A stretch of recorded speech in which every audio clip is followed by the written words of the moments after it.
안녕하세요, 유수입니다. 오늘은 유독 말 예쁘게 하는 사람의 비결이라는 제목으로 여러분들과 즐거운 시간을 함께 하도록 하겠습니다. 참 말 이쁘게 한다. 그렇게 감탄사가 나오게 하는 사람들이 있죠. 어떻게 같은 말을 해도 그렇게 이쁘게 하냐? 이런 말 왜 이렇게 딱 느껴지게 하는 사람들 있잖아요. 그렇게 말을 예쁘게 하는 사람들은 어떤 특징과 요령이 있는 걸까요? 말을 예쁘게 하면 호감을 사고 상대방의 마음의 문을 열고 그리고 상대방을 설득하기가 쉬워집니다. 그런 이야기를 오늘 이제 한번 해보도록 하겠습니다. 그 얼마 전에 저희 이제 딸 친구가 이제 집에 왔어요. 그러니까 그 어디 밖에서 이제 막 그 요즘 코로나 때문에 막 몰려서 이제 음식을 먹거나 놀거나 이러기가 굉장히 어려워지니까 그냥 뭐 친구가 집에 와서 이제 같이 뭐 음식 먹고 뭐 마시고 놀고 막 이러는 이제 그런 게 되게 애들 사이에 그렇게 하고 있더라고요. 근데 그 친구가 와서 이제 두 명이 왔는데 한 친구가 와서 뭐라고 했냐면 안녕하세요 저 구독자예요 이러는 거예요. 너무 귀엽잖아요. 그리고 막 까르르 웃더니 방으로 쏙 들어가요. 그래 또 한 친구는 이제 그 뒤를 따라 들으면서 안녕하세요 이제 막 이제 인사를 하고 저도 구독하는데요. 이제 거기다 플러스 알파를 붙이는 거예요. 이 친구가 뭐라고 그러냐면 저 아르바이트 할 때 완전 열 받으면 직장 상사 대처법 이런 거 본대요. 너무 귀엽죠. 그러면서 이제 그 친구가 뒤에다 붙이는 얘기가 뭔가 하면 아르바이트도 이제 이 채널을 보는데 진짜 직장 다니는 어른들은 정말 도움될 것 같아요. 이렇게 얘기를 하는 거예요. 20살이. 와, 쟤는 20살이 어떻게 저런 말을 할 줄 알지? 이런 생각을 했어요. 그게 이제 계속 그 친구가 했던 말이 이제 계속 이제 맴돌아요, 저는. 그래서 어떻게 하면 저렇게 어린 나이에 또 말하는 습관이 저렇게 붙어 있을까? 저렇게 예쁘게 말하는 습관이 붙어 있을까? 자연스럽고 예쁘게. 그런 생각을 많이 했습니다.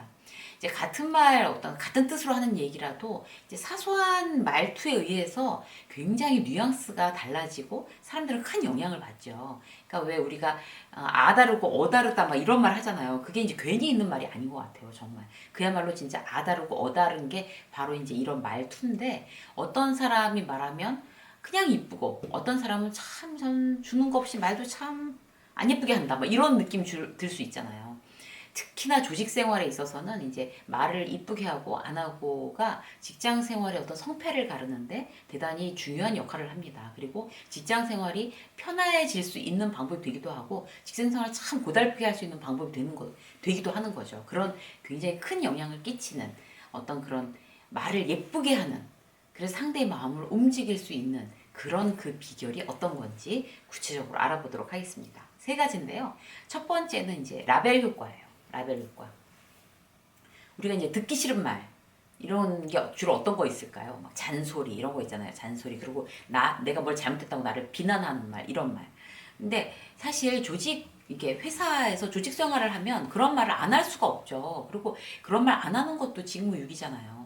그래서 이제 지적할 때 적당하게 따끔하게 명확하게 이제 이렇게 해야 되는 거고 뭘 이제 후배들이 잘못하고 있으면 이제 잘할 수 있도록 그렇게 얘기하는 게 맞는 건데 어떻게 하면 좀 그야말로 예쁘게 말해서 설득하고 싫게 막 너무 듣기 싫게 안 들리고 글을 움직일 수 있을까 좋은 효과를 낼 수 있을까 그게 바로 이제 말을 이제 예쁘게 하는 건데 바로 라벨 효과를 이용하는 겁니다. 누구든지 사람들은 타인이 자기한테 붙여놓은 라벨대로 움직이려는 어떤 그런 무의식을 가지고 있대요. 그러니까 예를 들어볼게요. 어떤 건가 하면요. 김대리는 일을 참 잘해. 라고 이제 리더가 얘기를 했어요.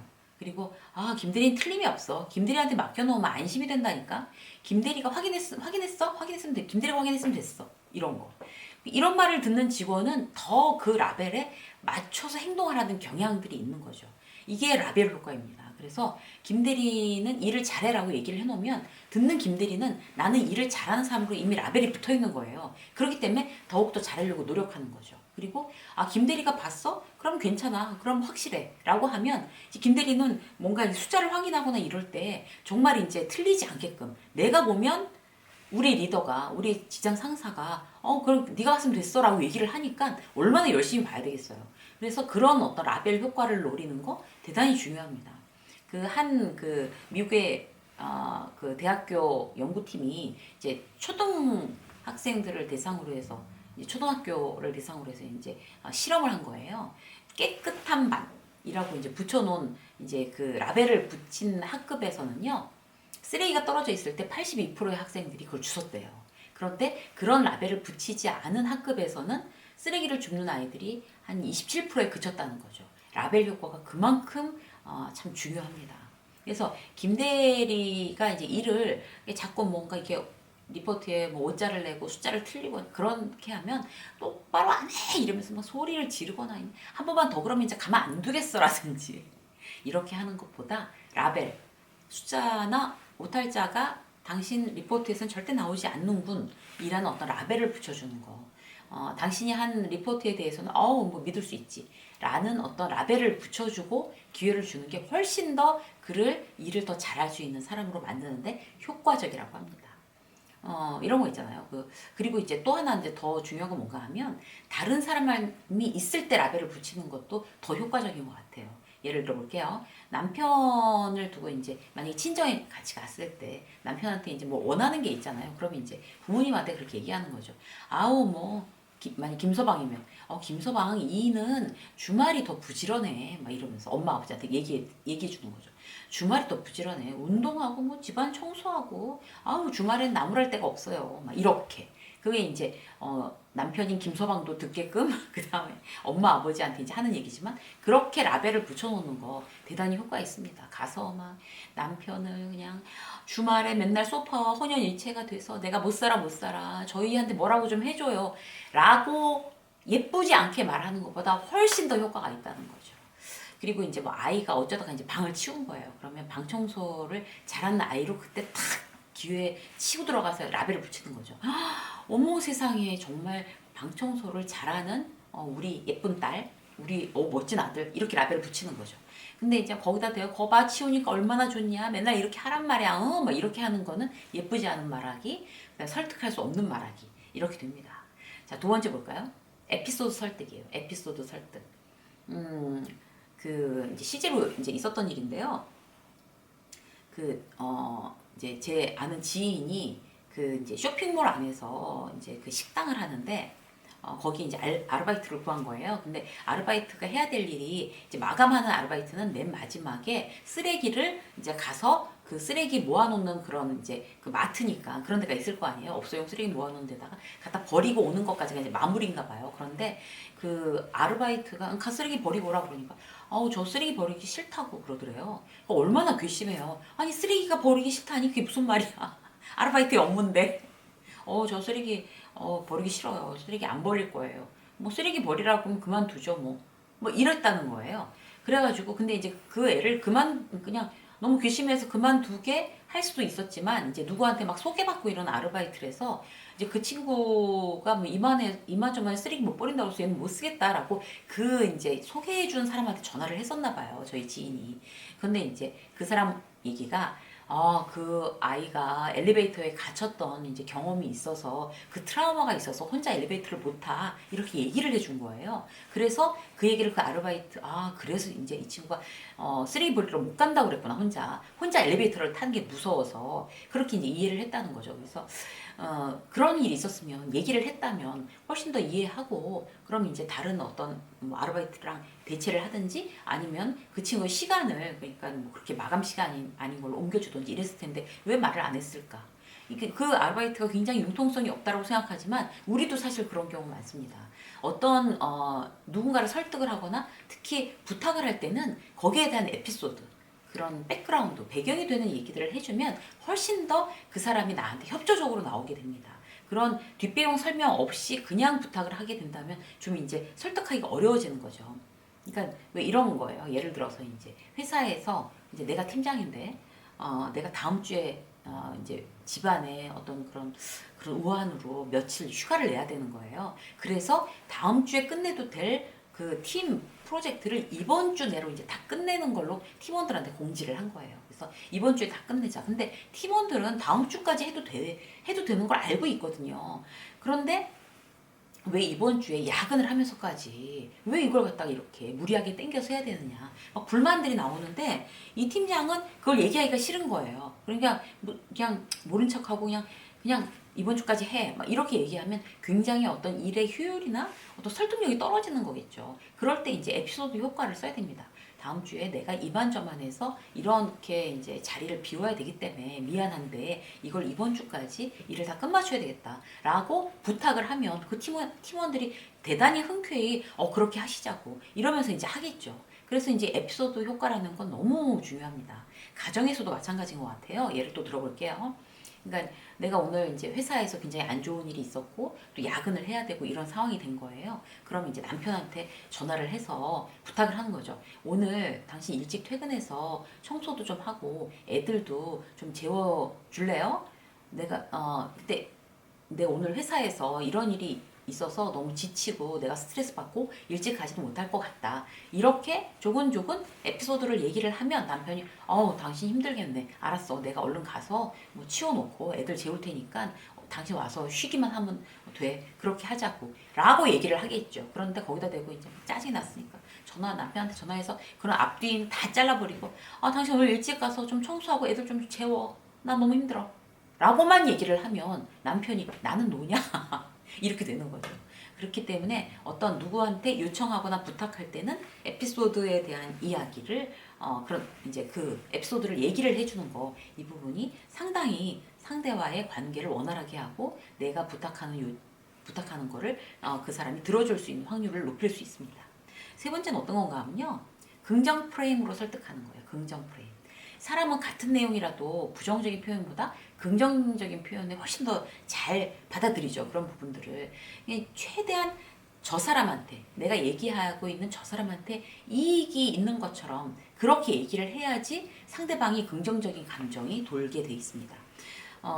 남을 이제 설득하려고 할 때, 남을 이제 내 마음에 맞춰서 이제 설득하려고 할 때는 반드시 이게 얘기를 했을 때 어떻게 들릴까 저 사람한테 이런 거를 스스로 한테 한번 이렇게 체크를 해보는 그런 습관이 굉장히 중요한 것 같아요.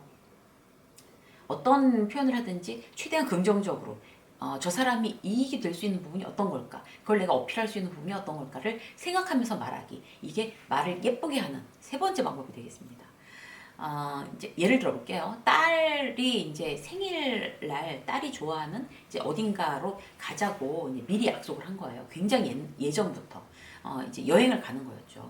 그래서 이제 거기를 가서 굉장히 딸이 좋아하는 이제 어떤 숙소를 잡아서 뭐도 하고 막 이렇게 막 그 이벤트를 하겠다라고 이제 미리부터 막 들떠서 몇 달 전부터 얘기를 했던 거예요. 근데 그때는 그렇게까지 이제 코로나가 길게 될 줄을 몰랐던 거죠. 그런데 이제 상황이 너무 이제 심각하고 이러다 보니까 딸한테 이제 그 생일에 그 여행을 못 가겠다. 생일 기념으로. 이 코로나 때문에 도저히 어쩔 수가 없다. 이제 취소해야 되겠다. 코로나 때문에 아무래도 움직일 수가 없는 상황이다. 이게 뭐 엄마가 뭐 일부러 그런 것도 아닌데 코로나니까 어떻게 할 수 없지. 라고 말할 거냐. 아니면 굉장히 딸한테 유익이 되는 거를 플러스 알파로 붙일 거냐 이걸 다 나 스스로한테 한번 테스트를 먼저 해봐야 되는 거죠. 그렇게 해서 이제 막 코로나 핑계를 대고 코로나 때문에 못 가, 안 돼, 끝 이렇게 되면 딸이 굉장히 실망하니까 이렇게 얘기하는 거죠. 코로나 때문에 어차피 우리가 여행은 피치 못하게 못 가게 되겠지만 그래서 여행 자금이 굳었네? 생일 선물이 더 커지겠는걸? 이렇게 하는 거예요. 그러면 그 딸은 굉장히 그걸 갖다 긍정적으로 받아들일 수밖에 없는 내가 긍정적으로 얘기했으니까 그렇게 되는 거죠. 회식이 없어진 회사들도 마찬가지인 것 같아요. 요즘 이제 회사들의 트렌드는 뭔가 하면 회식이 다 없어졌으니까 그 비용을 이제 직원들한테 어떻게 해서든지 복리후생 비용으로 돌리는 방법들을 생각하고 있어요. 그런데 그 방법도 얼마나 말을 예쁘게 하느냐 안 예쁘게 하느냐에 따라서 효과들 받아들이는 사람에 대한 효과가 굉장히 다르겠죠. 이런 거죠. 회식 어차피 못하니까 비용을 집으로 이제 이렇게 각자 개인한테로 돌릴 거야. 참나 직원들끼리 술 한 잔도 못하니 이게 뭐 왜 세상 꼴이 이렇게 돌아가냐 라고 투덜투덜 대면서 이제 그런 부분에 대해서 고지를 할 거냐. 리더라는 사람이 굉장히 부족한 리더죠. 근데 이렇게 얘기하는 거예요. 팀원들한테 정말 긍정적인 이야기 그리고 팀원들한테 어떤 그런 긍정적인 프레임을 씌우는 거죠. 회사가 이제 그 회식을 못하니까 그걸 갖다 이제 그 회사 문화 자체를 굉장히 좋은 쪽으로 급격하게 지금 바꾸고 있어요. 배우자, 가족들한테 사랑받는 회사가 갑자기 되는 거라니까? 이런 식으로. 그래서 이게 벼락출세가 아니고 뭐겠습니까, 회사가? 사랑받는 정말 그 가족들 그 직원의 가족들한테 사랑받는 그런 회사가 돼가고 있어요. 집으로 스테이크, 밀키트 세트, 와인 이런 거를 보낼 겁니다. 그래서 회식을 하는 대신 가족들과 함께 이렇게 모여서 굉장히 단란하고 즐거운 그런 시간을 보낼 수 있도록 회사가 선물하는 겁니다. 아, 정말 참 어쨌든 코로나 때문에 여러 가지 유감스러운 상황은 많지만 이런 좋은 점도 있네요. 라고 리더가 얘기를 하는 거죠. 긍정적인 프레임으로 항상 사람들에게 이야기하는 거. 이게 말을 예쁘게 하는 방법입니다. 자, 그래서 오늘 말을 예쁘게 하는 사람의 비결 3가지에 대해서 여러분들한테 말씀드렸습니다. 똑같은 말을 하더라도 예쁘게 말씀하셔서 주변 사람들을 잘 설득하고 호감을 얻는 그런 여러분들이 되시기를 응원하겠습니다. 유세미의 직장 수업 오늘 여기까지 하겠습니다. 고맙습니다.